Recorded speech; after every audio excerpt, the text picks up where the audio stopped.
J'ai l'impression d'être un des rares vidéastes à attendre sagement qu'une année soit terminée pour vous préparer un top. Et le moins qu'on puisse dire, c'est que je me suis sacrifié pour vous filtrer tout le caca de 2025 afin de vous proposer des choses qui en valent vraiment la peine. Du moins, je l'espère. Salut à tous, c'est Vince sur Plotail. Pour ceux qui n'ont pas vu ma vidéo précédente, je le redis, bonne année 2026. Je vous souhaite le meilleur, la santé surtout, et le succès, le fric, le pognon, l'oseille. Je parlais pour moi, évidemment. Tout ce que je veux, c'est du pognon, du fric, de l'oseille. 2025 fut pour moi l'année de la réussite. J'ai atteint des sommets que je ne pensais pas atteindre sur ma chaîne, donc je ne peux que vous remercier. C'est vraiment étrange comme sensation, même si ça s'est malheureusement un peu cassé la gueule vers la fin de l'année. Car en effet, je crains avoir été blacklisté sur ma chaîne. Si ça fonctionne comme sur TikTok, je me suis renseigné, quand on est blacklisté, ça dure à peu près 2 semaines je crois. Et il me semble que sur YouTube, ça va fonctionner à peu pareil. Je pense que quand on blacklist une personne, il y a différents degrés de blacklistage. Alors, apparemment, ça a été dit d'ailleurs même par un des gars qui bosse chez YouTube. Ça a été avoué qu'apparemment, il y a différents degrés de blacklistage et apparemment, normalement, c'est temporaire. Au début, je me suis dit que c'est juste la période, il y a moins de sujets, alors que pas tant que ça en fait, puisque la baisse d'audience est arrivée brutalement.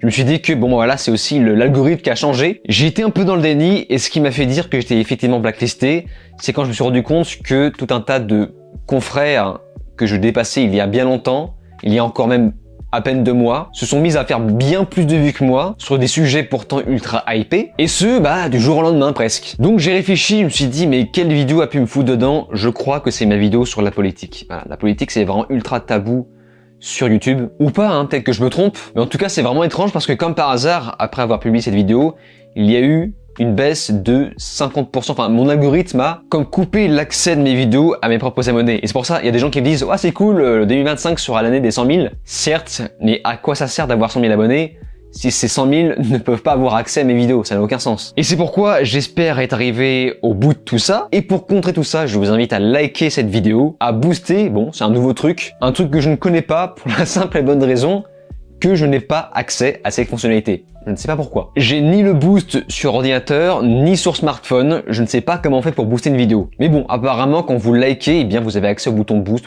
Voilà. Au cas où, on sait jamais, je le dis. N'hésitez pas également à me partager votre propre top 2025 dans les commentaires, même s'il ne s'agit que d'un film ou d'une série. Et évidemment, si ce n'est pas déjà fait, je vous invite à vous abonner à ma chaîne YouTube, et je pense le rappeler pour la prochaine vidéo consacrée au flop, pour savoir si mon public aime tant le sang, le sel et les larmes. C'est ce public qui est toujours au rendez-vous. Pour l'heure, en 2025, j'ai vu très exactement 68 films, 39 films américains, 7 américano autre chose, et 22 films non américains. Voilà. Ça fait partie des nombreuses résolutions 2025, et c'est pour ça que je considère que 2025 est l'année la plus réussie pour moi depuis des années, pas juste par rapport à ma chaîne, mais pour tout le reste. En fait, je m'étais fixé un apprentissage d'anglais. Je me suis quand même amélioré en anglais. Il y a quand même du progrès à faire.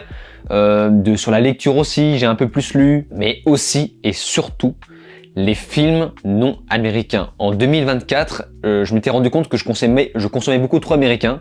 Et c'est pour ça que je constatais que tout ce que je voyais, le wokisme, en gros, revenait à chaque fois sur pas forcément le wokisme, mais plus la politique très américaine de façon générale, ça revenait sur le devant de la table parce que je me rendais compte que je consommais beaucoup trop américain. Ce sont vraiment les Américains qui imposent à chaque fois la même politique. Et c'est à partir de là que je me suis rendu compte qu'il faut que je consomme beaucoup moins américain.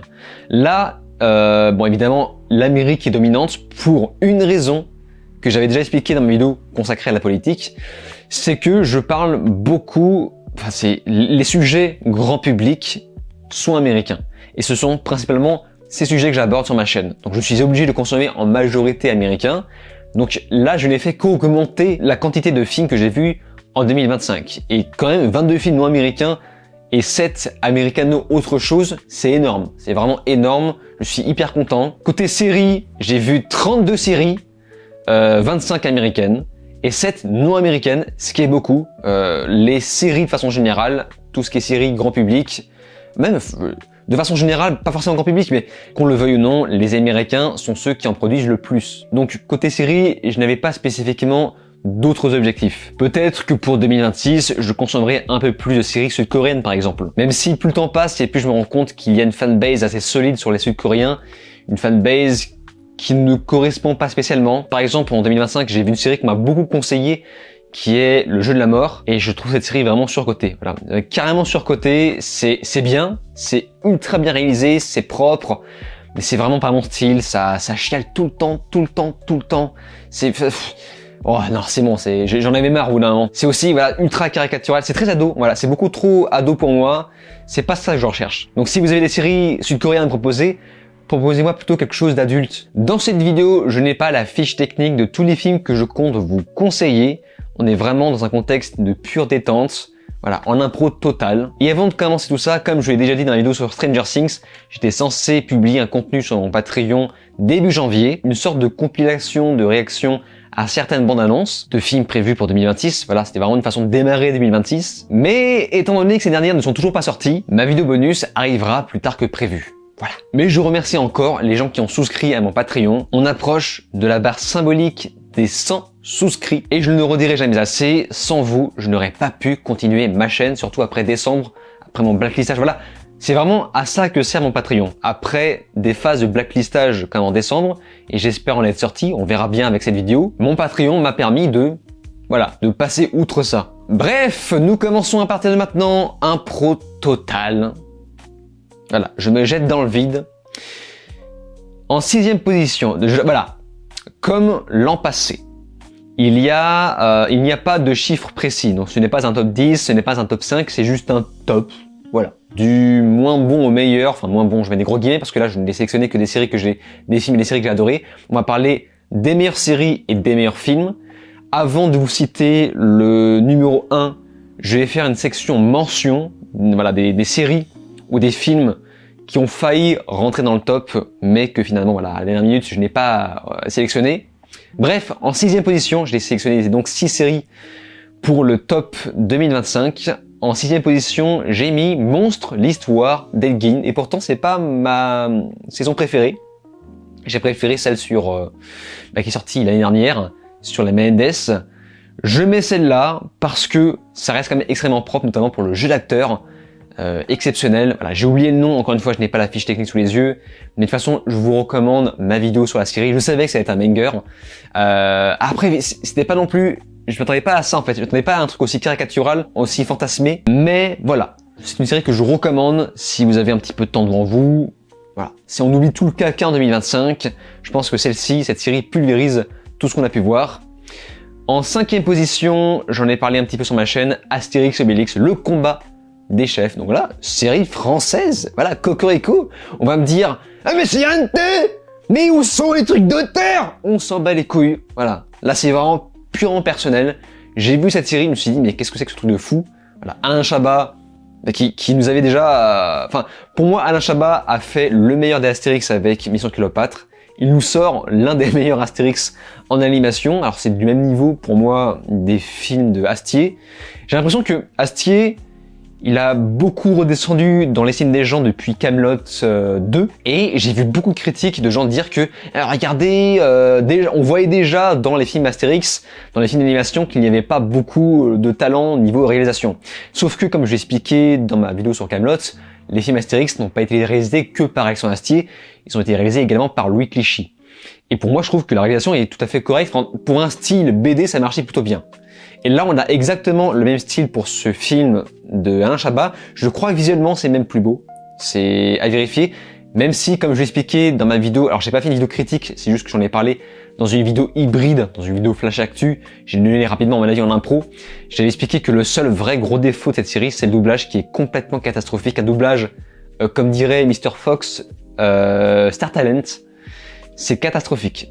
Et pourtant, malgré ça, comme quoi la puissance d'une bonne écriture et d'une bonne réalisation, malgré ça, j'ai réussi à passer outre ce mauvais doublage. Le doublage est mauvais, voilà. C'est Panoramix, c'est catastrophique. Thierry Lhermitte en Panoramix, mais c'est catastrophique.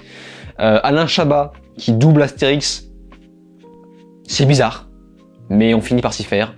Obélix, je sais plus qui c'est, je crois que c'est Gilles Lelouch ça marche pas du tout. Enfin bref, le doublage est catastrophique, c'est dommage. En 4e position, j'ai sélectionné Bref 2. Et oui, encore un truc français. Merci auteur, mais c'est pas un truc d'auteur. En fait, mais si, en fait, c'est un truc d'auteur quand on y pense. Bref 2, alors c'est la première fois que je vous en parle sur ma chaîne, je crois, et ça va surprendre beaucoup.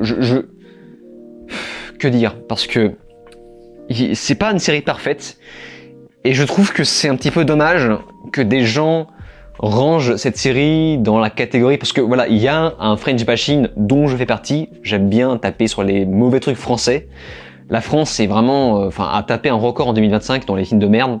2024, c'était quand même costaud aussi. Mais 2025, il y a eu beaucoup de films de merde et beaucoup de sous-produits de comédie de merde. Et je trouve ça vraiment dommage que des gens ont rangé gratuitement Bref 2 dans cette catégorie, parce que ce n'est pas le cas. Bref 2, tu vois le premier épisode, tu te dis, ok, c'est carrément pas une série comme les autres. C'est même mieux que certaines séries américaines que j'ai pu voir.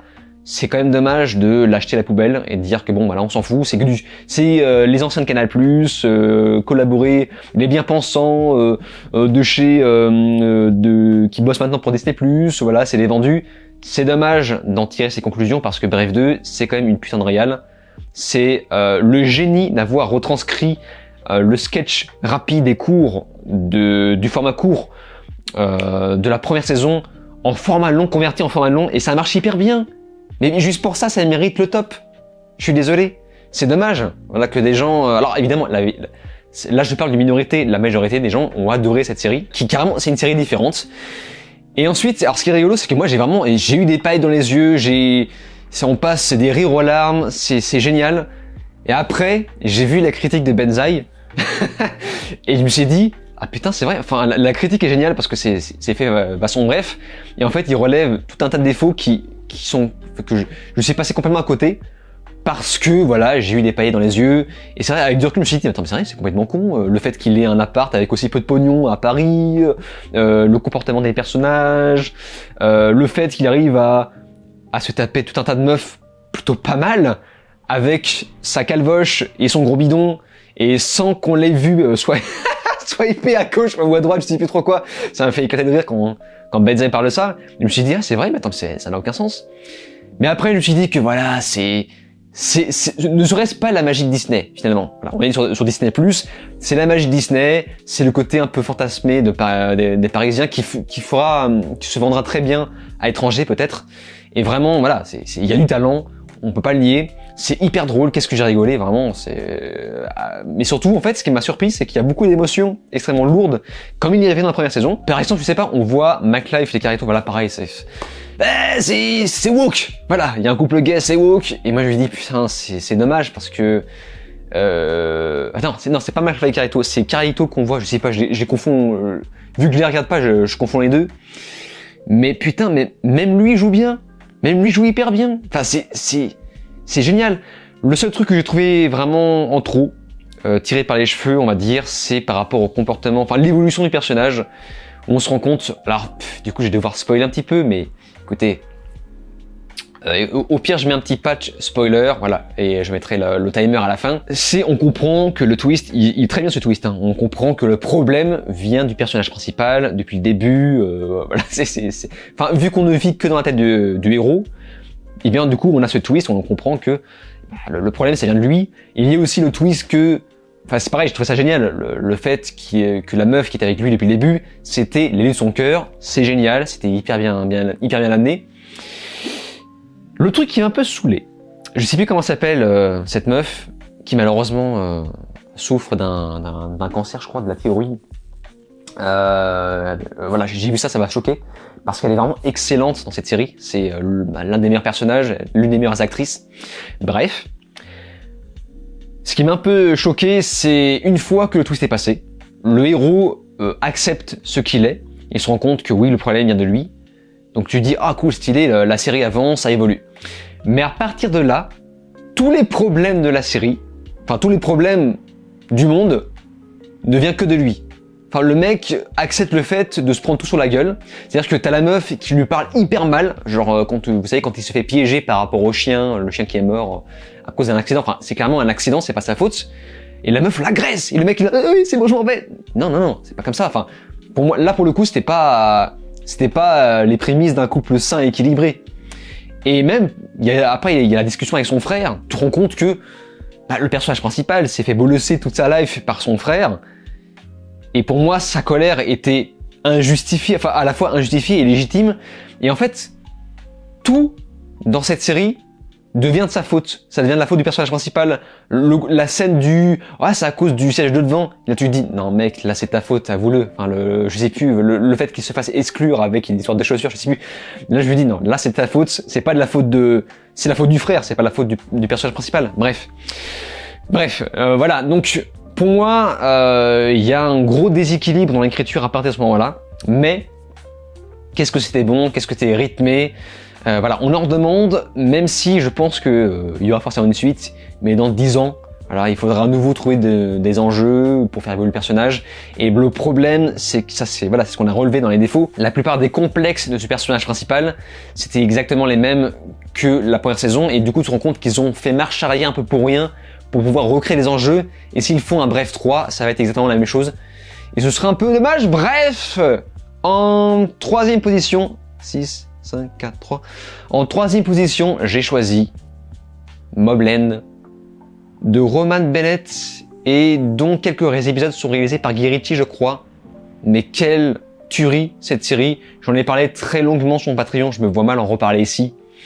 Mais voilà, série de fou. Pourtant, ça a l'air cliché, voilà, c'est du mafieux classique, ça a l'air cliché. Mais c'est souvent dans les mêmes pots qu'on fait la meilleure confiture. Je sais pas, c'est quoi l'expression? C'est souvent avec la même équipe qui gagne. Bref, c'est toujours avec la même équipe qu'on gagne. Et bien là, c'est exactement ça avec Mobland. C'est une série de mafieux un peu cliché, mais voilà, c'est bien rythmé, une belle musique, une belle réal, des personnages de fous qui évoluent, une belle écriture, de vrais enjeux. Et surtout, il y a un côté humour noir cynique qui fonctionne extrêmement bien avec cette série. Je ne peux que vous la conseiller. En numéro 2, alors j'ai hésité, hein. Je me suis dit, est-ce que je la fous en numéro 1 ou en numéro 2? Je me suis dit que bon, ouais, en fait non, en numéro 2 parce que le numéro 1 est bien au-dessus encore. Pluribus, voilà, j'en ai parlé longuement en vidéo. Voilà, et c'est là que j'ai compris aussi que mon blacklistage a probablement pris fin sur ma chaîne, parce que cette vidéo a tout d'un coup, elle s'est mise à faire des vues, alors que c'est clairement un sujet de niche. Là on va me dire que ouais, c'est parce que ton titre est provocateur. Combien de vidéos avec un titre provocateur j'ai sorti et qui a bidé à ce moment-là? Bref, ça n'a rien à voir. Je sais que ça n'a rien à voir parce que j'ai fait des tests. Vous savez, les tests AB, vous connaissez pas, mais normalement sur YouTube, on peut faire des tests AB de titres différents. Et quand je fais un titre un peu aguicheur, ça m'arrive qu'il n'y a pas de différence. Les gens regardent ma chaîne juste parce qu'ils aiment bien voir ma chaîne. Voilà, c'est ce que j'ai constaté. Et donc, Pluribus, ça a fait des vues d'un coup. Et je ne peux que vous recommander cette vidéo. Mais surtout, avant de voir cette vidéo, regardez la série. Mais par contre, il est vrai que ce n'est pas pour tout le monde. Si vous n'accrochez pas aux 2 premiers épisodes, vous n'allez pas accrocher à la suite, et je ne pense pas que ce soit nécessaire d'aller jusqu'au bout. Mais putain, quelle série, quelle écriture, quelle actrice. Voilà, Ria Sealand, c'était un peu mon crush, hein, mine de rien, dans Better Call Saul. Là, elle est magnifique. Donc voilà, regardez Pluribus. Et avant de passer au numéro 1 de cette liste, bon, tout d'abord, petite pause. Quelques petites mentions avant d'entamer sur le numéro 1 de cette série. Creature Commando, que j'ai vu. Voilà. Creature Commando, c'est la série de James Gunn qui apparemment entame le dessus. Alors, j'ai pas fait de vidéo dessus entièrement, mais je l'ai souvent mentionné, par exemple, dans ma critique sur Superman. Et c'est pour moi c'était la confirmation du fait que je pouvais apprécier le film Superman. Malheureusement, ça n'a pas été le cas, mais je la mentionne dans le doute, hein, si vous avez un peu de temps libre devant vous. C'est une série très rafraîchissante, très amusante, avec exactement le style de James Gunn que vous aimez ou vous n'aimez pas. Voilà, c'est un peu le style des Gardiens de la Galaxie, c'est ce qu'on lui reproche souvent, mais ça marche plutôt bien dans le cas de cette série. À l'aube de l'Amérique, je ne l'ai pas mis dans mon classement des meilleures séries parce que ce n'est pas ma préférée, mais par contre, effectivement, c'est une série qui sort du lot. Mais je sais pas, j'ai vu des gens dire les 2 premiers épisodes c'est excellent, après on dort. Il y a des gens qui m'ont dit non, c'est pas vrai, c'est excellent de bout en bout. J'ai vu la série, je me suis dit non, en fait c'est effectivement ça. Après les 2 premiers épisodes, on pionce. Il y a aussi, ça c'est un truc qui m'énerve un petit peu de plus en plus quand on voit un western, il faut absolument qu'on voit une meuf avec un gun, avec un fusil. Enfin, tu sens qu'il y a des plans. Je sais que... c'est un détail, ouais, c'est un détail, mais c'est chiant. Enfin, ça mérite... Bon, bref, j'ai pas en parler plus que ça parce que... Mais c'est juste que des fois c'était tellement forcé, tu sens qu'il fallait absolument qu'on voit une meuf avec un flingue en mode badass, voilà, en contre-plongée. Tu sens que ça a été ajouté là parce que il fallait un petit cahier des charges. Et c'est tellement forcé que des fois je suis là, quand je regarde ce truc là, je me dis... Il y a aussi beaucoup dans la réal, beaucoup de plans cassés, c'est un truc que je déteste, hein. Les plans cassés c'est des trucs d'amateurs. Et c'est pour ça que on est clairement pas sur du niveau du cinéma du type The Revenant avec DiCaprio. Voilà, là c'est du grand cinéma. Et évidemment que c'est une série, donc on peut pas comparer. Il y a des gens qui sont beaucoup moins expérimentés, donc c'était pas grave. Donc voilà, pour une série de débutants, on va dire que c'est très bien. Mais c'est pas la meilleure série que j'ai vue en 2025, hein, clairement. Dexter Original Sin, Dexter les origines. Voilà, j'ai fini la série qui a commencé en 2024, qui s'est terminée en 2025. Raison pour laquelle je vous en parle ici. Une série rafraîchissante. Voilà, ça se regarde tout comme la première série se consommait comme du fast-food. Mais c'est vraiment juste ça, quoi. En fait, c'est du fast-food. Mais mention spéciale aux acteurs qui sont très très bons et le personnage principal qui incarne la version jeune de Dexter qui est parfait. Voilà, j'espère vraiment que ce mec ce mec est destiné à avoir une grande carrière. Je l'espère en tout cas. C'est plein d'incohérences aussi. Enfin là, le twist final, je l'ai vu venir à 10 000 km. Bref. C'est une série sympathique. Si vous êtes fan de Dexter, mais vous allez adorer. Si vous n'aimez pas Dexter, je pense qu'il y a moyen de trouver, d'avoir son pied devant cette série. Et je n'ai pas encore vu la suite, Dexter Résurrection, mais c'est dans ma liste. Ensuite, Daredevil Born Again. J'ai hâte de voir la saison 2 parce que vous savez, la première saison, j'ai fait une vidéo entière sur le sujet. La première saison a été décevante, voire même très décevante, parce que voilà, je vous donne rendez-vous sur ma vidéo dédiée, je sais pas combien de temps elle dure, en plus ça dure plus de 20 minutes, il y a tellement de choses à dire, mais tu vois toutes les ficelles, tu vois tous les problèmes de production, tu vois tous les moments, t'as Disney qui était dans sa phase progressiste, il fallait absolument faire une série qui plaît à un certain public, voilà, n'est-ce pas? Et tu vois aussi qu'entre-temps Disney a dû faire des reshoots en réappelant les scénaristes d'origine, je crois, ou au moins les scénaristes de la série Punisher pour recommencer tout à zéro et faire des reshoots par-dessus. Tu vois, cette série, c'est vraiment un monstre de Frankenstein. Voilà. Un monstre de Frankenstein. Et apparemment, les créateurs vont avoir carte blanche pour la saison 2 et là, ça va être excellent. C'est pour ça que j'ai vraiment hâte de voir à quoi va ressembler la saison 2 parce que je pense vraiment que ça va être excellent. Ça va être du niveau, en tout cas, des premières saisons de la série originale. Et là, vraiment, voilà. Accrochez-vous, ça va être très stylé, mais il y a du potentiel. Parce que voilà, dans Born Again, on sent du potentiel dans la réal, dans la forme, dans les scènes d'action, dans le jeu d'acteur aussi. The Studio, une série, j'ai vu un épisode, j'ai arrêté. Voilà, pour beaucoup, c'est la série de l'année, pas pour moi, parce que c'est bobo, as fuck, ça pue la bourgeoisie, c'est vraiment prétentieux, j'aime pas les séries ou les films prétentieux comme ça, avec le petit jazz derrière, pour faire style, pour se la jouer un petit peu Birdman qui est un chef-d'œuvre. Hein. Donc cette série, c'est Birdman en moins bien. Ça se la pète, mais ça se la pète. Les acteurs qui jouent dans une série ou un film pour jouer leur propre rôle, c'est vraiment là pour se la péter. Voilà, c'est insupportable et surtout, c'est ce que j'avais dit sur mon Instagram, je crois. N'hésitez pas aussi à me suivre sur Instagram. Tous les liens sont en description. Mais ce que j'avais dit sur mon Instagram, c'est une série de reniflage de paix. Voilà, ce n'est vraiment là que pour renifler des paix. Ça pose des problèmes qui n'ont aucun sens. Le personnage se pose des problèmes tout seul. Tu te dis, mais personne dans la vraie vie ferait ça. Et d'ailleurs, dans la vraie vie, ça ne se passe pas comme ça. Dans Birdman, ce qui est excellent, c'est ce que mon frère m'avait dit, parce que mon frère, lui, il est comédien. Il m'avait dit que dans une salle, dans les coulisses de théâtre, c'est 100% comme ça. Voilà. Dans Birdman, ça se passe 100% comme ça. Et bien voilà, je peux vous garantir que dans The Studio, ça ne se passe 100% pas comme ça. Voilà, c'est vraiment, ça veut faire style. On nous montre les coulisses de façon humoristique du cinéma, voilà, de la production.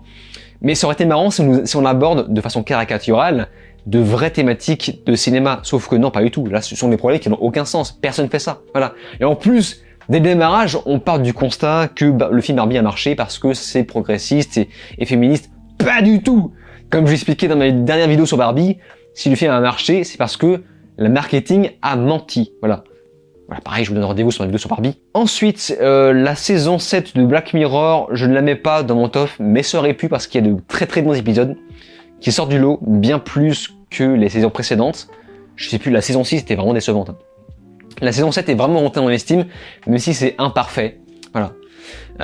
Je sais plus ce que j'avais dit sur mon... Ouais, non, j'ai pas cherché. J'ai pareil sur mon Instagram, j'ai donné mon avis sur la série vite fait.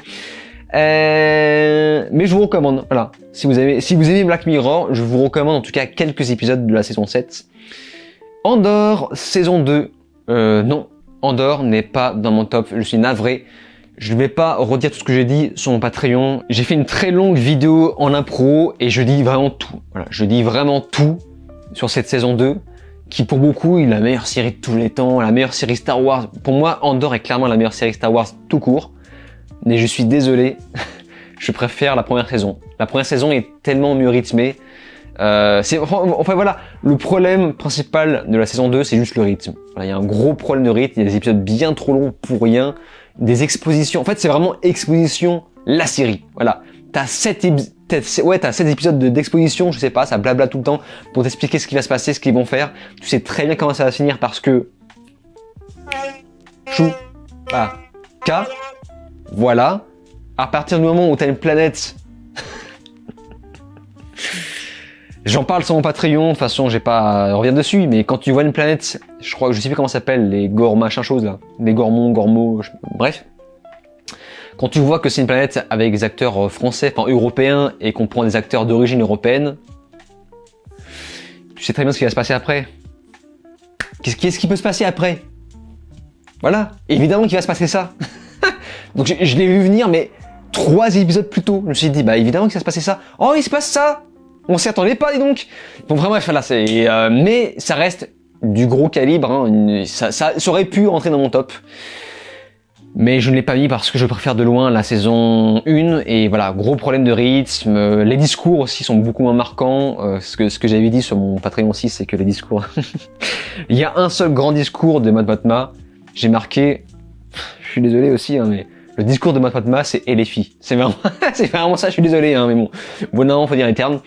Mais très bonne série quand même, la saison 2, enfin, j'allais dire c'est une bonne conclusion. Même ça, je suis désolé, c'est pas une bonne conclusion. Enfin, il y a plein de trucs qui restent en suspens, tu te dis, mais enfin, c'est bizarre quoi. Enfin, bref, pourquoi on a fait cette série à la base?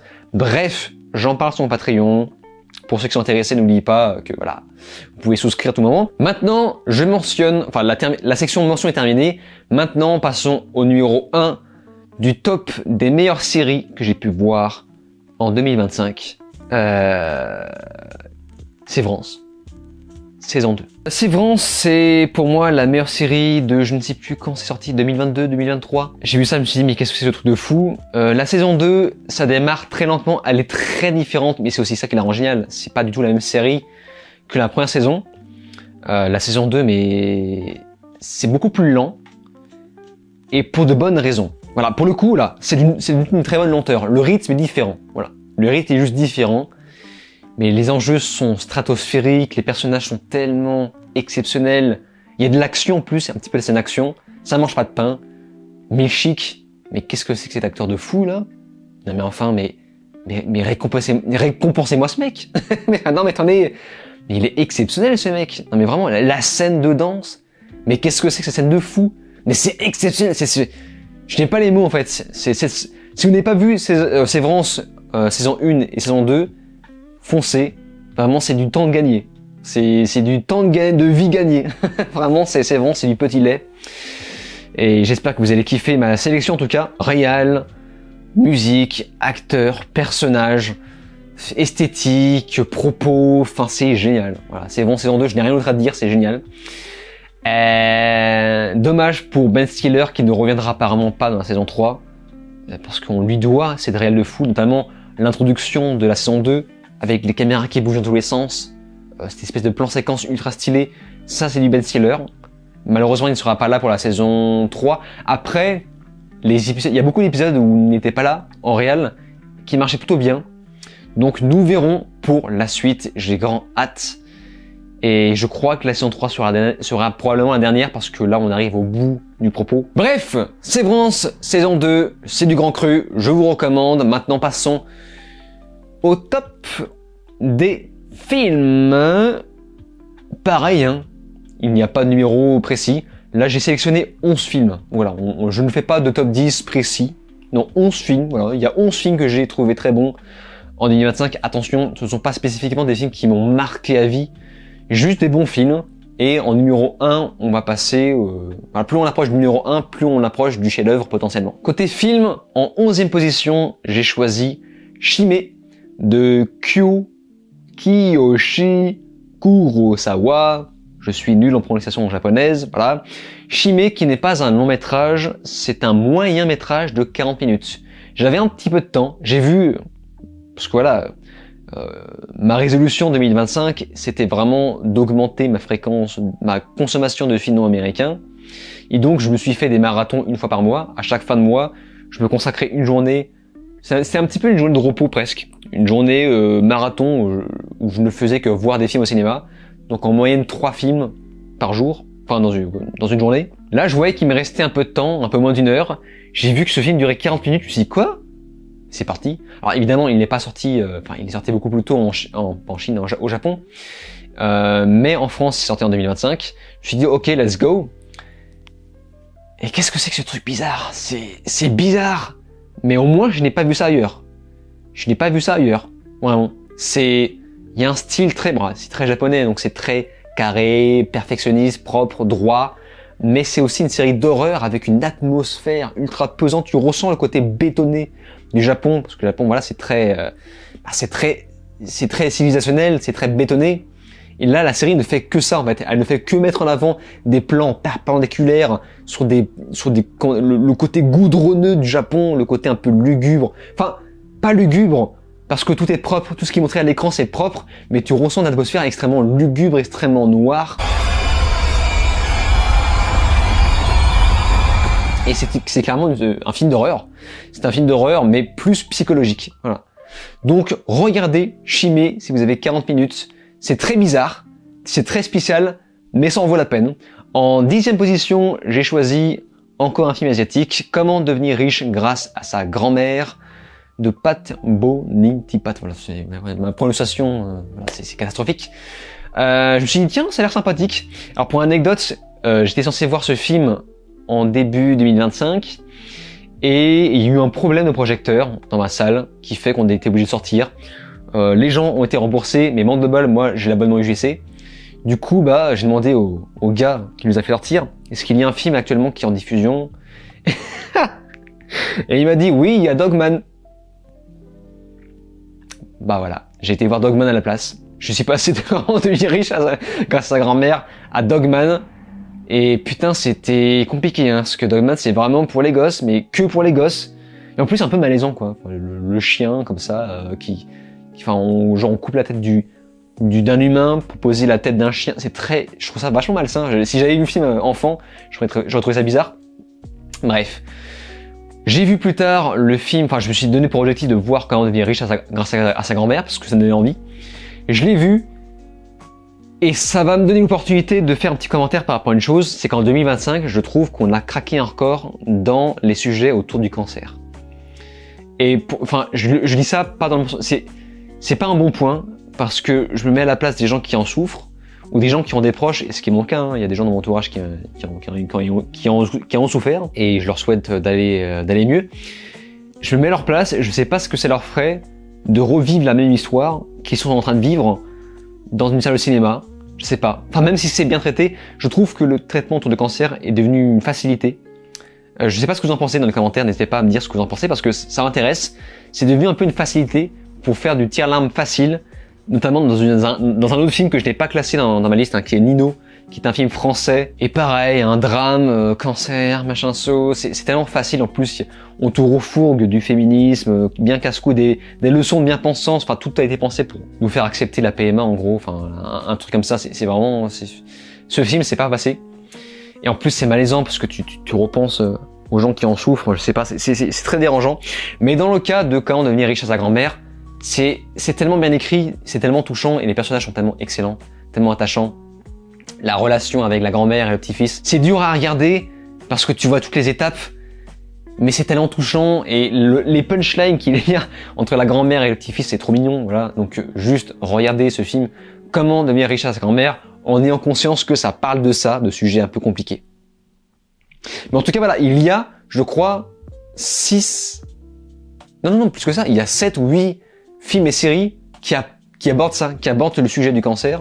Et je me suis dit, putain, la vache, encore. Faut changer de disque, je sais pas. Vous savez qu'il y a des progrès, il y a des améliorations, la science s'améliore. Il faut positiver un petit peu, parce qu'à chaque fois, c'est négatif en plus. Bref, c'est devenu un peu... au début, c'était bien d'en parler. Aujourd'hui, je trouve que c'est devenu un peu la facilité. En 9e position, j'ai classé Anora. Je m'attendais pas à ça. Je voulais pas voir le film à la base. Je pensais que c'était encore un truc de bourgeois, voilà, prétentieux, qui ironise ses propres paix. Je vois le film, je me suis dit, ah d'accord, c'est ça. Mais c'est génial en fait. En fait, c'est simple. Anora, c'est un épisode de Breaking Bad. c'est un épisode de Breaking Bad d'1h30. C'est génial. C'est hyper drôle, quoi. C'est ça qui m'a surpris. Je pensais pas que le film serait aussi drôle. L'actrice principale, on en a fait un peu des caisses sur elle. Voilà, les récompenses, tout ça, on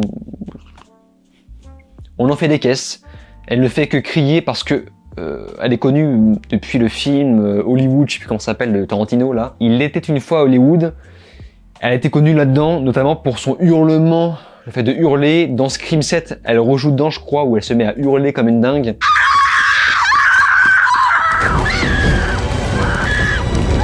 Et là, c'est exactement pareil dans ce film. Elle ne fait que hurler comme une dingue. Je ne pense pas que ces récompenses soient méritées. Hey, don't scream. Hey, what is she saying? Mais elle reste quand même parfaite pour ce rôle, parce qu'elle est très jolie, notamment, évidemment. Mais le film est extrêmement bon. Voilà, c'est marrant. On passe un bon moment. Même si au bout d'un moment tes oreilles commencent à siffler à force d'entendre les cris de la meuf. Mention spéciale à ce mec là, ce chauve malaisant avec les meufs qui me fait penser à moi. Ce mec c'est moi. Voilà, si vous voulez savoir comment je suis avec les meufs, bah c'est moi. C'est ce mec, voilà, avec ses yeux bleus comme moi en plus, sa calvoche naissante, son regard bovin. C'est parce que tu sens qu'il en fait pas exprès. Voilà, il est malaisant, il en fait pas exprès, il fait de son mieux. Voilà. C'est très rigolo. Bref, voilà, instant malaisant. En tout cas, regardez Anora. En 8e position, j'ai mis Amélie et la métaphysique des tubes de Maylis Valad et Linacho Han. Je sais pas comment ça se prononce, je suis désolé. J'ai vu ce film. Pareil, c'est pas le meilleur film que j'ai vu ces dernières années. C'est pas le film le plus marquant, mais au moins c'est original, c'est mignon, c'est attachant, c'est un film à montrer à vos enfants si vous en avez. Si vous voulez montrer un film à vos enfants pur, si on veut, c'est parfait parce qu'il y a de vraies leçons de vie. Voilà, on apprend des choses. En plus, on apprend des choses sur le Japon, c'est hyper intéressant. Donc voilà, regardez ce film. L'animation évidemment, parce que c'est un film d'animation. L'animation est hyper propre, hyper clean. Non, ce n'est pas un film fait avec des IA, rassurez-vous. Bref, un petit film tout mignon que j'ai classé en 8e position. En 7e position, j'ai choisi Frankenstein de Guillermo del Toro, même si, attention, j'ai adoré ce film, vous avez vu mes critiques. Il y a de nouvelles... mon avis un petit peu évolue entre temps. En fait, dans mes vidéos, j'ai été timide sur une chose, c'est sur le visuel. Je dis une phrase dans mes vidéos, je dis la couleur est saturée, un peu trop à mon goût, mais qui suis-je pour juger? Et ensuite, plus tard, j'ai vu la vidéo du gars là, dont je vous avais parlé sur ma chaîne. Il y a une vidéo qui a buzzé d'un mec qui parle de l'étalonnage, de l'image, du passage au numérique qui a tout changé, le fait que les couleurs sont trop saturées et qu'on n'y croit plus. Ça manque de grain. On a du mal on ne ressent pas la sensation de toucher. Et t'as Fossoyeur qui a fait une vidéo réaction à ça. Il en parle très bien. Et là, il parle de Frankenstein. Et là, je me suis rendu compte que j'ai pas été assez sévère sur ce coup-là. J'ai expédié ça en une phrase dans ma vidéo critique. Alors qu'en fait, non. Ça m'avait clairement dérangé. Mais je ne l'assumais pas parce que j'ai trop omnibilé par le côté, par la réal, le scénario, l'écriture. J'étais pris dans le film. Mais avec du recul, je me rends compte que effectivement, l'image, il y a un gros problème. C'est que malgré le fait d'avoir fait un bateau, parce que Del Toro fait tout pour éviter les IA, mais en même temps, j'en parle dans ma vidéo sur Avatar, il y a un truc un peu hypocrite, c'est que, à ce moment-là, ne mets pas d'effets spéciaux numériques avec des chiens en 3D, pas très bien faits. Enfin, ils sont bien faits, hein, mais tu vois que c'est la 3D. Et surtout, ce que dit le Fossoyeur, c'est que le bateau, il a été fait avec en vraie maquette à grandeur nature. Mais à quoi bon quand tu mets par-dessus un étalonnage ultra saturé qui pique les yeux et qui donne l'impression que tout est faux. Pareil pour le maquillage aussi. Le maquillage, des fois tu dis putain, on voit qu'il est maquillé quand même le monstre. Et il a pas l'air d'un monstre en plus à cause de l'étalonnage qui est trop saturé et du passage numérique également. Bref, donc ça reste quand même un très bon film qui n'a pas volé sa place en 6ème position. On a un très très bon contre-exemple en 6ème position qui est The Brutalist. Là voilà. Alors je sais pas si le film a été tourné en argentique, ça ne me surprendrait pas. Parce que pour le coup, on a l'inverse total. On a une image, tu la vois, t'as l'impression que tu peux toucher. Voilà. T'as une perspective, t'as une impression de perspective, tu penses que tu peux rentrer dans l'écran. T'as un grandiose dans ce film. Parce que quand je l'ai vu pour la première fois, le film dure 3h30, au passage. Ils ont eu le bon goût de faire une petite pause, une entr'acte, une vraie entr'acte de 10 minutes, comme dans un spectacle à l'ancienne. Et ça paraît con, parce que à ce moment-là, t'as les lumières du cinéma qui s'allument réellement, et du coup, il faut que tu sortes de la salle pour faire une petite pause, pour t'étirer un peu.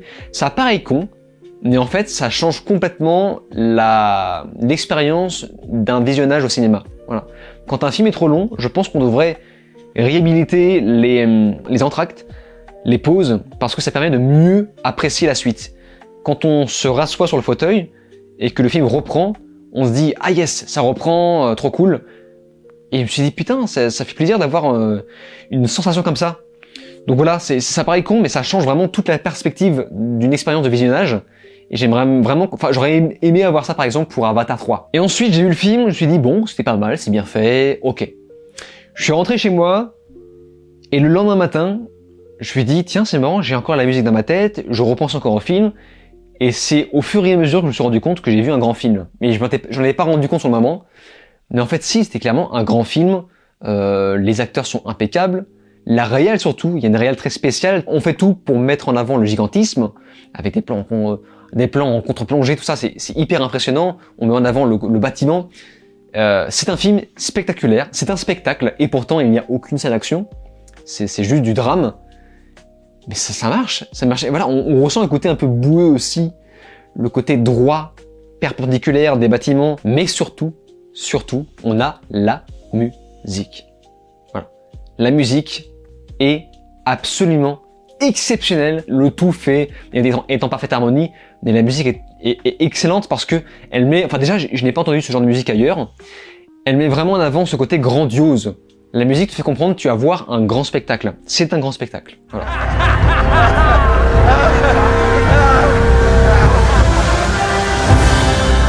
Quand tu entends la musique, c'est un grand spectacle. La musique qui s'amorce avant que l'entracte commence, mais c'est une musique grandiose qui te fait comprendre. Enfin, tu passes par toutes les émotions en fait. Quand tu écoutes ces musiques, tu passes par les émotions de nostalgie. Il y a un côté un peu nostalgique. Tu sens que le temps passe, le temps s'écoule. C'est génial, putain. C'est vraiment génial. Donc voilà, ce film a vraiment mérité sa place dans mon top en numéro 6. En numéro 5, j'ai noté Bugonia, et plus le temps passe, plus je me dis que peut-être que The Brutalist aurait peut-être mérité le top 5. Mais The Bugonia, je l'ai vu à la dernière minute parce que DG me l'a recommandé dans mon live où je l'ai invité. Effectivement, je confirme, Bugonia est l'un des meilleurs films que j'ai vu en 2025. Je ne savais pas que... Alors c'est Yorgo Lanthimos, désolé encore une fois pour la prononciation dégueulasse, mais je ne savais pas que ce mec avait réalisé Pauvre créature, qui est un de mes films préférés de 2024, je crois. Ça prouve que ce mec est extrêmement prolifique, parce qu'entre-temps, il a sorti un autre film encore, je crois, et j'ai vu, après que c'était le même réalisateur, je me suis dit, ah putain, mais oui, c'est le même réal, c'est pour ça qu'on a exactement le même style. L'image est magnifique, qui a apparemment été filmée en argentique aussi.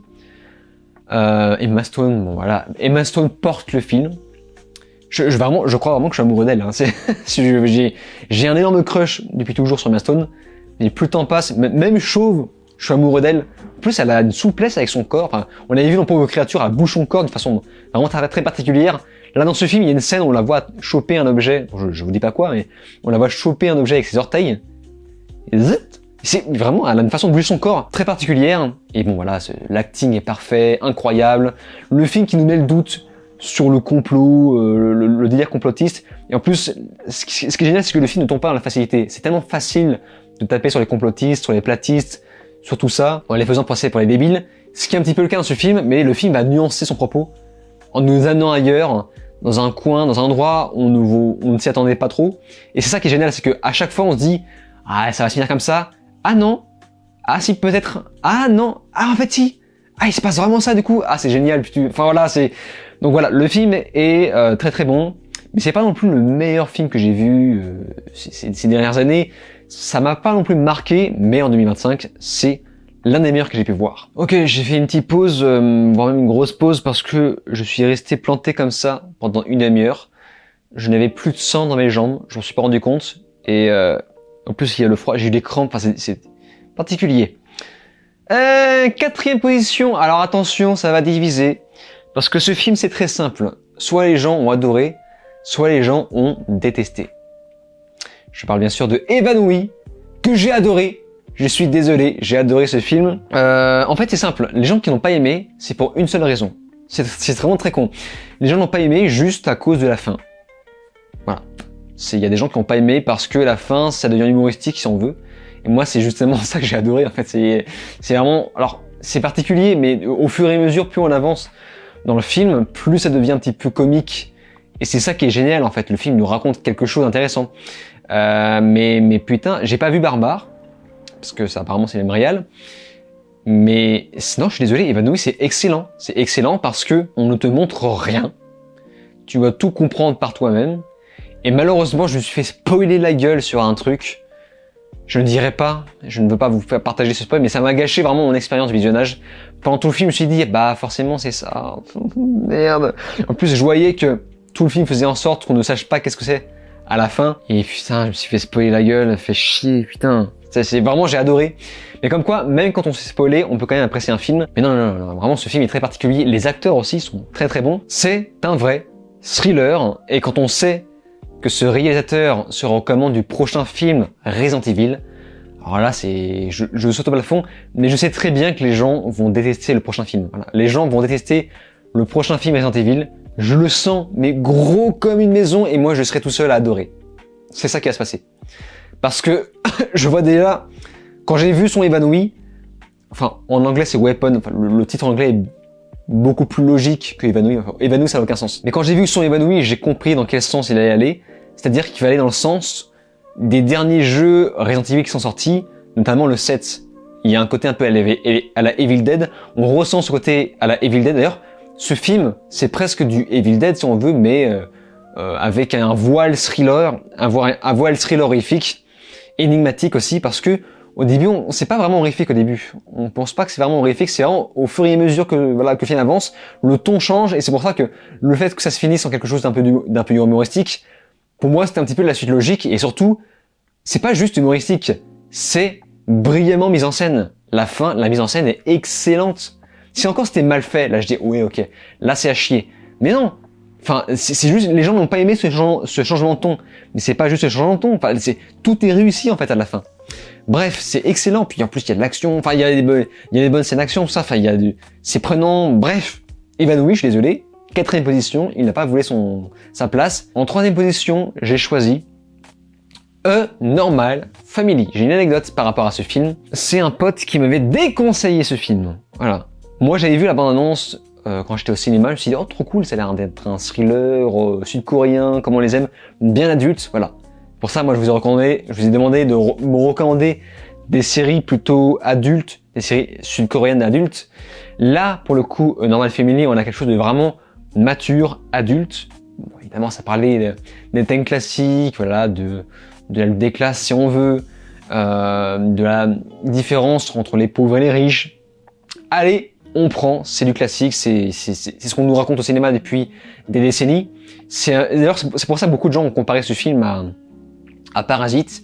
C'est un petit peu un sous-Parasite. Le terme sous-Parasite est un peu méchant, mais effectivement, c'est clairement en dessous de Parasite. C'est autre chose. Voilà, c'est un film qui va vraiment se concentrer à fond sur l'écriture. Et donc, mon pote n'a pas aimé ce film. Il a dit c'est horrible, c'est nul à chier, on comprend rien, on se fait chier. Et moi, j'ai trop envie de le voir. Et je me suis dit, tu sais quoi? En plus, je voyais qu'il y avait quand même de bonnes critiques. Je vais le voir. La première heure, je peste sur le film. Je lui dis, mais il a raison, c'est à chier, on se fait chier, mais qu'est-ce qu'on s'emmerde, les personnages sont pas intéressants. Et quand on arrive à la deuxième heure, on comprend que tout ce qui était lentement installé dans la première n'a servi que de propos pour la suite. En fait, c'était juste une installation pour la suite. Et on se dit, ah putain, mais d'accord, mais c'est génial en fait. Mais c'est génial. Mais oui, enfin, tout est cohérent en plus dans le comportement des personnages. Et ça, du coup, ça mène à la réflexion. Quand tu arrives à la fin, tu dis, putain, mais qu'est-ce que je ferais à leur place? Bon, moi, je sais ce que je ferais à leur place. Hein. Moi, je le dis pas pour pas spoiler. Mais ça mène à la réflexion. C'est génial. C'est bien joué. Bref, regardez dans ma famille en ayant conscience que c'est un film quand même vachement lent. Il faut écouter. Faites l'effort d'écouter les dialogues. Ça ne fait que parler. Si vous manquez des informations, vous allez vous faire chier. Ayez conscience que la première heure est très lente et qu'on est récompensé sur la fin, en tout cas sur le twist. Ne vous attendez pas à l'action, je ne sais quoi. Il n'y a pas d'action, c'est juste que du dialogue. Voilà, des échanges entre plusieurs personnages. Voilà, ce n'est que ça et c'est fait façon sud-coréenne. C'est génial. Voilà, j'adore. En deuxième position, j'ai mis Life of Chuck du génie Mike Flanagan. Plus le temps passe, plus ce gars devient génial. Ce réel devient génial. Celui qui avait réalisé Bly Manor sur Netflix. Alors, il n'a pas fait que des trucs bien. Il avait aussi fait Dr. Sleep, la suite de Shining, qui était une grosse surprise, même si c'était un petit peu casse-gueule vers la fin. Mais grosse surprise, ce Dr. Sleep. Je me suis dit, ah ouais, putain, j'en avais pas... Enfin, ils sont pas allés dans la facilité avec ce film. Et là, Life of Chuck, c'est complètement différent parce qu'on est sur du Stephen King. C'est adapté d'un livre de Stephen King, si je ne me trompe pas. On est complètement dans un style à la Stephen King, avec une narration. T'as l'impression que le mec nous lit son livre en même temps qu'on regarde le film. Et surtout, t'as un côté extrêmement froid et glacial dans l'ambiance, avec une première partie très apocalyptique. Le film est raconté à l'envers, en fait. On commence vers la fin et on finit vers le début parce qu'en fait, ça aborde un sujet extrêmement tragique, qui est le fameux sujet dont je vous ai parlé au début de ma vidéo, qui est tout le temps abordé, qui a souvent été abordé en 2025, donc je ne spoil pas, même si vous avez compris. Et pourtant, tu vas quand même ressortir du film avec un sourire, parce que c'est raconté à l'envers. C'est hyper bien fait quoi. En termes d'écriture, de narration, on pose tout un tas de mystères, et pareil à la fin, tu te sens récompensé. Et surtout, bon, au-delà de la réalisation qui est impeccable, on a les acteurs qui sont tous très bons. C'est Tom Hiddleston, je sais plus comment ça se prononce, celui qui joue Loki, qui est excellent. En plus, il est extrêmement grand. Enfin, tu vois qu'il est grand dans le film. T'as une scène qui est devenue culte pour moi, une scène exceptionnelle de danse qui sort un peu de nulle part. Et juste avant, enfin, je sais que ça paraît con, hein, c'est un détail parmi tant d'autres, mais le moment où tu vois Tom, enfin l'acteur qui traverse la rue et qui se stoppe et qui s'apprête à danser, tu le vois dans une position avec son costard où il tient sa valise. Je sais pas pourquoi, je trouve que ce plan fait très BD. Tu vois que ce mec est immense. Tu vois sa grandeur sur le plan, tu te dis putain, il a l'air immense. Et le voir danser, ça rend la scène complètement flamboyante. Avec la meuf, tout ça. Voilà, en plus, c'est une meuf que j'adore, puisque c'est la même actrice qui a joué dans Mister Fantastic, que j'arrête pas d'en parler de ce film. Et voilà, c'est une petite scène sympathique, et ça résume vraiment tout le côté pétillant de ce film. Tu dis, mais qu'est-ce que ça fout là? Mais en même temps, c'est tellement... Voilà, c'est un film qui veut mettre des paillettes dans les yeux, malgré le sujet lourd qu'il aborde. Deuxième position. J'ai adoré. Avant de passer au numéro 1 de cette liste, petite section mention des films qui auraient pu rentrer dans le classement, mais que je n'ai pas mis, finalement. Je mentionne... Ah oui, non. Alors, La chambre d'à côté, c'est une parenthèse, mais en fait, c'est un film que... C'est rare que je fais ça, mais c'est un film que je n'ai pas pu aller jusqu'au bout. Justement parce que c'est un film qui parle encore une fois, de cancer. Et enfin, non seulement ça parle de ça, voilà, avec toute la facilité possible et imaginable, mais en plus de ça, je n'arrivais pas à rentrer dedans. Je me faisais chier, je trouvais la musique insupportable. Et putain, la vache, et j'arrivais pas, quoi. Je me suis dit, bon, tu sais quoi, j'arrête. J'abandonne ce truc. Et hop, ça dégage. Putain, la vache. Voilà, donc c'était une petite parenthèse.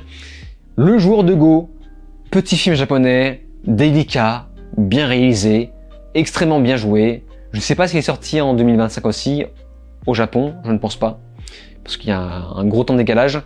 Mais en tout cas, voilà, si vous êtes à la recherche d'un film de samouraï, parce que voilà, c'est un film qui parle de samouraï ou de Ronin, je sais plus trop quoi, mais centré autour du jeu de Go, un genre de jeu d'échecs japonais, il me semble. L'intrigue est centrée autour de ça, mais pourtant, en fait, il y a un petit peu d'action. On s'y attendait pas, en fait. Enfin, moi, je pensais vraiment que ça allait être uniquement un drame, mais voilà, c'est un film très... Si vous aimez tout ce qui est japonais, tout ce qui est samouraï, vous allez adorer parce que c'est un film d'ambiance. Ce n'est que un film d'ambiance, mais quelle ambiance, quel réel, quelle maîtrise, quel acteur, j'adore, mais je ne l'ai pas rentré dans mon top parce que voilà, déjà il y avait trop de films et il reste malgré tout en dessous de toute la liste que je vais citer. Sinners, vous savez quoi? Allez tiens, hop, c'est parti. J'ouvre mon Instagram, j'essaie de retrouver la story où je donne rapidement mon avis. Voilà. Alors déjà juste pour Black Mirror, parce que j'ai parlé rapidement de Black Mirror, j'ai marqué sur mon Instagram mon avis express sur la saison 7 de Black Mirror. Épisode 1, masterclass. Épisode 2, sans plus. Épisode 3, éclaté. Épisode 4, stylé, entre parenthèses, mais ne va pas assez loin. Épisode 5, touchant. Épisode 6, cringe et inutile. Voilà, c'est ce que j'ai noté pour la saison 7 de Black Mirror. Et concernant Sinners, j'ai marqué belle réalisation, acteur parfait, de la testo, bah ça ne mange pas de pain, c'est un film avec de la testo, mine de rien. Mais jumeaux indiférenciables, ça m'a vraiment handicapé. Hein. Ça paraît rien, mais le fait de prendre le même acteur à chaque fois. Alors, on n'est pas au niveau de cette horreur de The Acolyte, où on a la meuf qui joue exactement de la même façon, c'est impossible de différencier. Mais là, quand même, pour moi, Michael B. Jordan n'est pas un assez bon acteur pour se différencier à ce point. Les jumeaux, putain, j'ai eu beaucoup de mal à différencier, c'était compliqué. Trop long pour rien, effectivement, c'est trop long pour rien. Enfin, pour moi, hein, en tout cas. 1h15 avant que le film ne décolle vraiment. 30 minutes avant que les ennemis ne se décident enfin à attaquer. Enfin bref, un remake woke d'une nuit en enfer avec plus de fond, en plus joli, mais en plus chiant. Voilà. Donc c'est un bon film. Voilà. Encore une fois, quand je dis woke, c'est pas un gros mot les gens, c'est pas un gros mot. Voilà, on en reparlera dans la vidéo prochaine basée sur les flops où j'ai parlé un petit peu de la série sur ça, où je me suis fait dégommer. Woke, c'est pas un gros mot à la base. Et ce film, je suis désolé, Sinners, il a été pensé, écrit de façon à être woke. C'est un film woke, objectivement parlant. Voilà. C'est pas parce qu'il n'y a pas de cheveux bleus que c'est pas woke. Voilà. Donc juste, ça devient un petit peu pénible. Mais donc oui, clairement, Sinners, c'est un film woke. C'est un bon film, bien réalisé, mais je sais pas, ça manque de tout un tas de petites choses. C'est plus un essai artistique, comme j'expliquais dans ma vidéo sur la politique, qui n'a pas vraiment volé son succès. Mais ce n'est pas celui que je retiendrai cette année. Tout comme F1, le film de Joseph Kosinski. F1, je sais même pas que c'est le même réal que Top Gun ou encore Oblivion, je crois. Même, je crois qu'il avait réalisé le Tron Legacy, Tron l'héritage. Bref, F1, le film. Alors, je suis pas fan de course déjà, premièrement. Je ne suis pas rentré dans le film, donc c'est peut-être à cause de ça que je ne suis pas...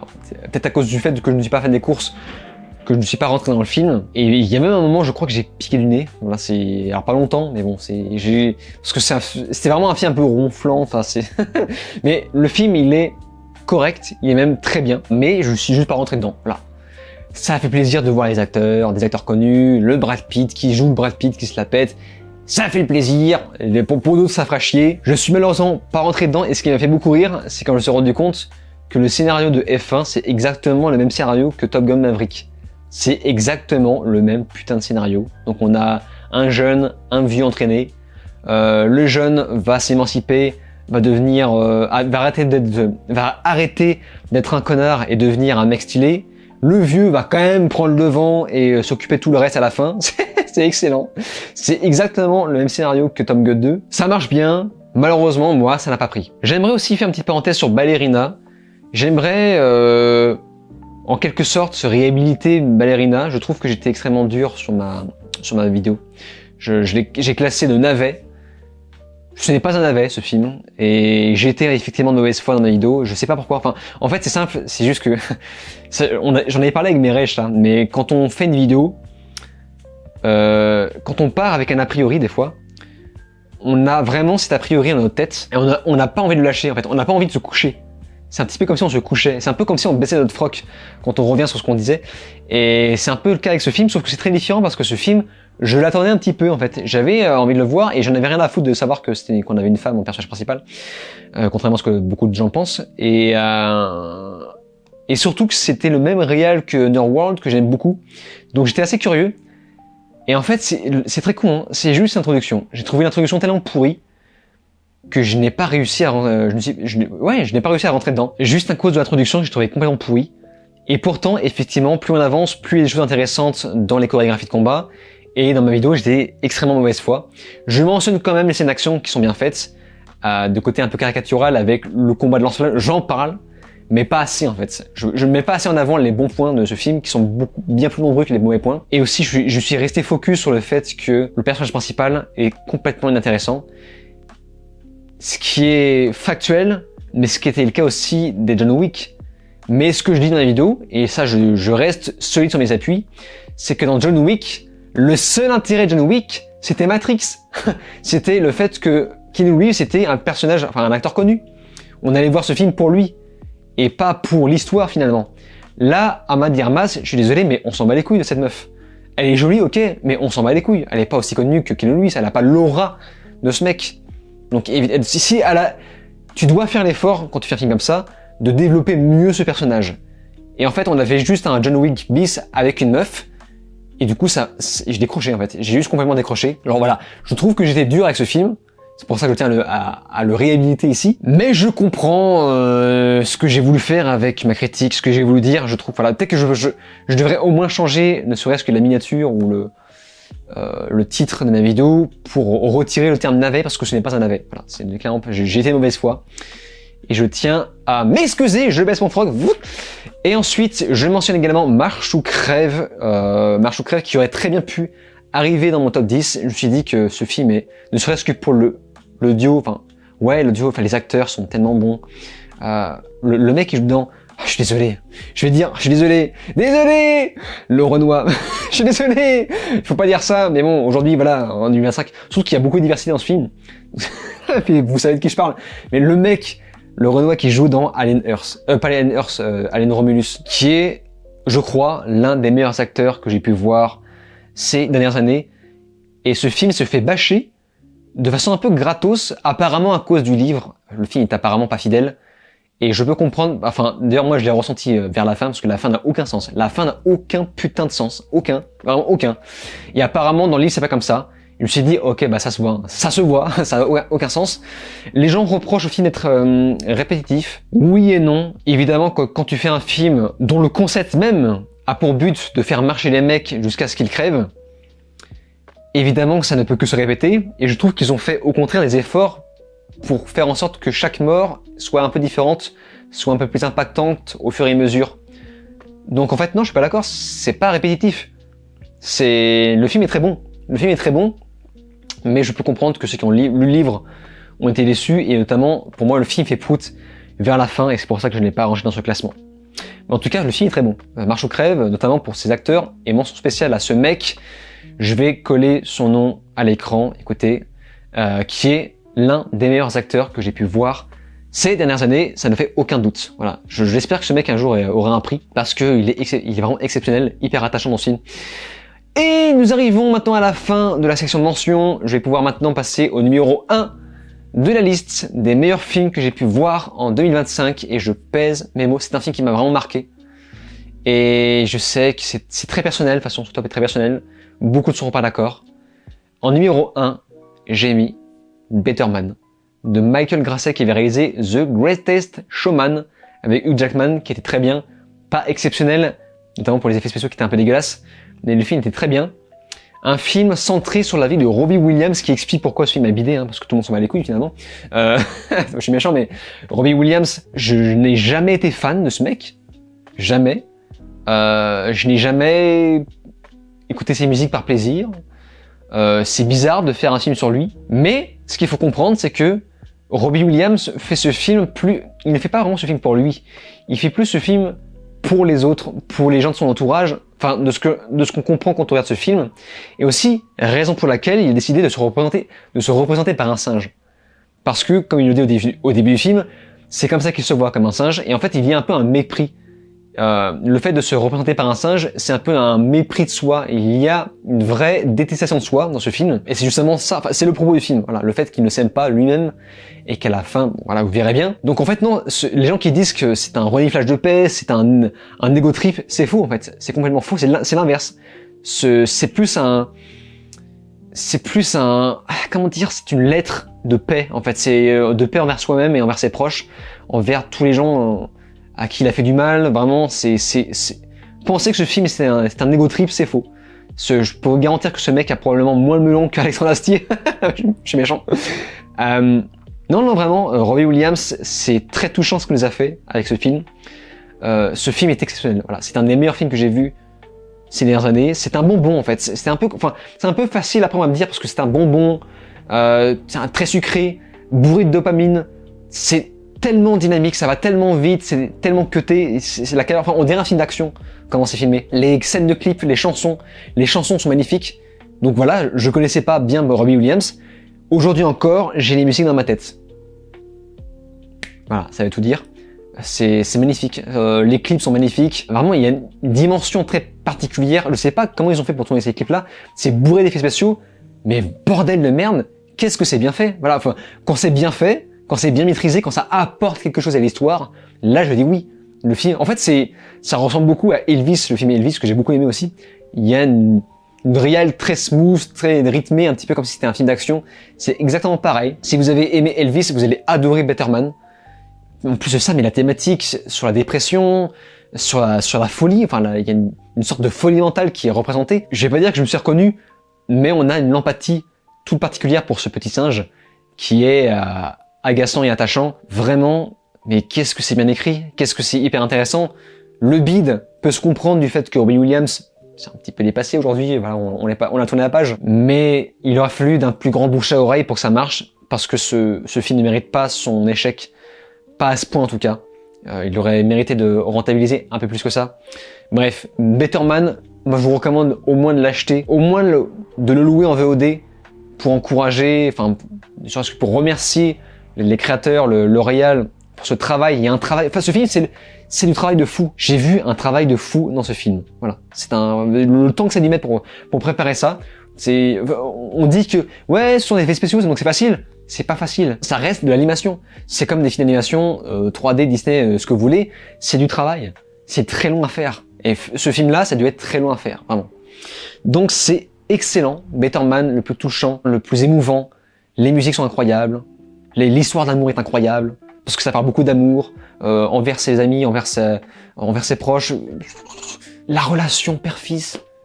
Mais qu'est-ce que c'est magnifique. J'adore. Vraiment, j'adore les relations père-fils. On se reconnaît, enfin, quand on est un mec, on se reconnaît. Je ne sais pas ce qu'il y en est pour les femmes, mais quand on est un mec, c'est extrêmement émouvant de voir des relations père-fils aussi dynamiques, aussi piquantes, et avec une conclusion telle quelle. Bref, je ne vous spoile rien, regardez ce film, vous allez kiffer, même si vous n'aimez pas la musique, même si vous n'aimez pas les comédies musicales aussi, parce que on peut considérer que ce film, on peut considérer que c'est une comédie musicale. C'est un film ultra dynamique, bourré de dopamine, comme si vous mangez un Snickers glacé. Bref, j'en ai assez dit. C'était la fin, en tout cas, de mon top. Je lui suis arrivé jusqu'au bout. Je sais pas combien de temps va durer cette vidéo. Je vous invite encore une fois à me faire part de votre propre top personnel. Et qu'est-ce que j'ai à dire encore d'autre? Oui, j'ai marqué qu'on se retrouve pour le top flop la semaine prochaine. Vous aimez le sang, le sel et les larmes, vous allez être servis. Parce que je sais pas si c'est la pire. En termes de film, je pense qu'on a eu la pire. Enfin, je sais pas. Chaque année, il y a toujours la pire. C'est toujours la pire à chaque fois. Mais en tout cas, voilà. N'hésitez pas à liker, commenter, booster cette vidéo. Voilà. Ça va faire plaisir. Et surtout, pour la prochaine qui arrive sur le flop, vous allez, j'espère, vous régaler. N'hésitez pas, en tout cas, à me faire part du vôtre dans les commentaires. Comme à chaque fois, j'y porterai attention. Je vous dis encore une fois, bonne année. Merci à tous ceux qui ont souscrit à mon Patreon. Tous ceux qui se sont abonnés à ma chaîne YouTube. Je vous dis alors ciao et à la prochaine.